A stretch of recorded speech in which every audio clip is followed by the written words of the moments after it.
Webs, apa kabar semuanya? Selamat datang kembali di Babu, segmen minim edit, minim effort, dan minim segalanya. Well, melanjutkan diskusi santai kita mengenai dandadan. Pada video sebelumnya, gue sudah membahas bagaimana desain karakter dalam anime ini dapat mempengaruhi kalian, para penontonnya, untuk tetap merasa enjoy selama menontonnya.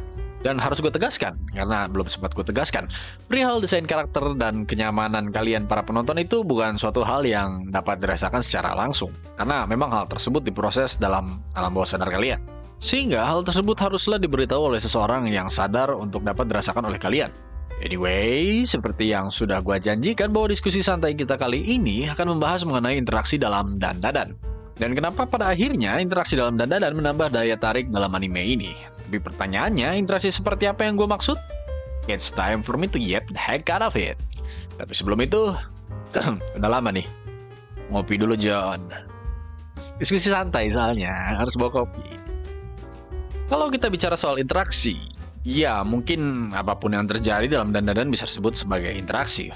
Tarun baca buku, interaksi dengan benda mati, Momo yang jalan di lorong, interaksi dengan benda mati, Tabo Baba yang digigit, ya udah paham lah ya. Nah, yang ingin kita pikirkan bersama dalam video ini adalah bagaimana interaksi yang terjadi antara karakter yang berada dalam anime ini, atau ya karakter A dengan karakter B, individu dengan individu, seperti itu. Selama anime ini berlangsung, kalian bisa melihat bahwa sebagian besar interaksi yang terjalin dalam dandadan terjadi secara natural dan juga sangat ekspresif. Contohnya bisa kalian lihat dari bagaimana dalam episode 1 menit ke 502, terdapat sebuah momen yang menggambarkan bahwa Momo menunjukkan rasa bersalah kepada Okarun yang hanya ingin berbicara dengannya. Segala hal dimediasi oleh bagaimana kamera angle dan yang lainnya diaplikasikan pada momen tersebut. Tapi gue nggak akan bahas soal visual di sini. Walaupun pada akhirnya visual juga menambah poin penting dalam pembahasan ini. Tapi ya gue nggak akan bahas ke... Sebenarnya bukan ke visual ya. Intinya nggak bakal gue bahas.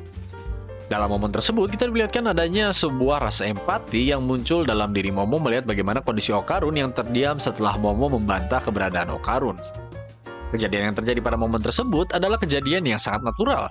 Bahkan di kehidupan nyata, pada kalanya kita sebagai manusia akan menunjukkan rasa empati kepada seseorang yang mengalami suatu kejadian yang tidak menyenangkan bagi dirinya. Dan kita berusaha untuk memahami atau mungkin paham terhadap apa yang dialami oleh orang tersebut. Seperti yang dikatakan oleh Martin Hoffman, seorang psikolog Amerika. Di sini gue katakan Momo merasa empati terhadap Okarun, bukan simpati. Karena Momo telah merasakan hal yang sama dengan Okarun sebelumnya pada saat ia masih kecil yang kemudian dijelaskan di episode yang sama.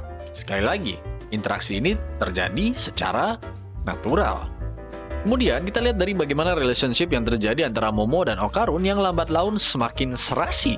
Sebagai sebuah anime shonen, pastinya akan ada yang namanya romcom. Itu udah jelas lah ya. Kalian bisa lihat dari anime shonen-shonen yang lain lah, kalau nggak percaya. Karena memang biasanya ya itu yang dijual dalam anime shonen.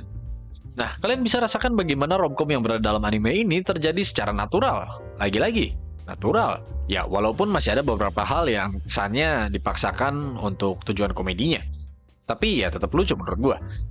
Salah satu, sebenarnya bukan salah satu sih, tapi ya secara keseluruhan kalian bisa merasakan bahwa ada step atau tingkatan yang terjadi antara Momo dan Okarun selama mereka bersama.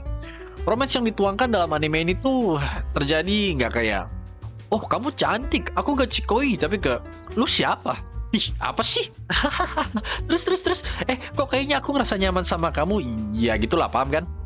Rasa saling suka antara Momo dan Okarun itu tumbuh dengan perlahan melalui interaksi yang mereka jalin dari nol.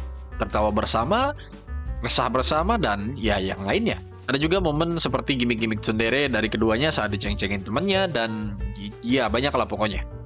Dan hal tersebut bisa terwujud karena ya dengar dari kabar angin, Yukinobu Tatsu sebagai mangaka dari dandadan dipaksa untuk membaca 100 judul shoujo manga sebelum menggarap dandadan. Jadi itulah kenapa pada akhirnya anime ini terasa natural dalam romansnya. Walaupun itu masih kabar angin yang gak jelas kebenarannya, tapi gue gak heran kalau emang begitu kenyataannya. Ada pula rasa cemburu yang muncul ketika Aira mendekati Okarun yang meskipun awalnya hanya seperti sebuah defense mechanism Momo untuk menjaga Okarun dari siasat buruknya Aira, bentar, kayaknya itu spoiler deh. Jadi ya, kita hentikan sampai di sini saja. Jadi kesimpulannya, adanya interaksi yang terjalin secara natural dan tidak dipaksakan adalah salah satu dari mengapa dandadan ini sangat menarik. So ya, bagaimana menurut kalian mengenai interaksi yang ada dalam dandadan ini? Apa kalian melihat hal lain yang dilewatkan oleh gua? Pastinya ya banyak sih, secara kita bicara soal interaksi. Kasih tahu gue di kolom komentar di bawah. Seperti biasa, semoga kalian suka dengan diskusi ringan yang nabrak psikologi kali ini, dan semoga kalian yang tertarik jadi YouTuber mendapatkan insight baru dalam membahas anime. Anyway, I've been Jiro, Wibu Lisensi, and I'm out from my spot. Mungkin di video selanjutnya kita akan bahas ReZero kali ya. Nggak tau lah, belum dapat bahan diskusi juga. Jadi ya, have a nice day.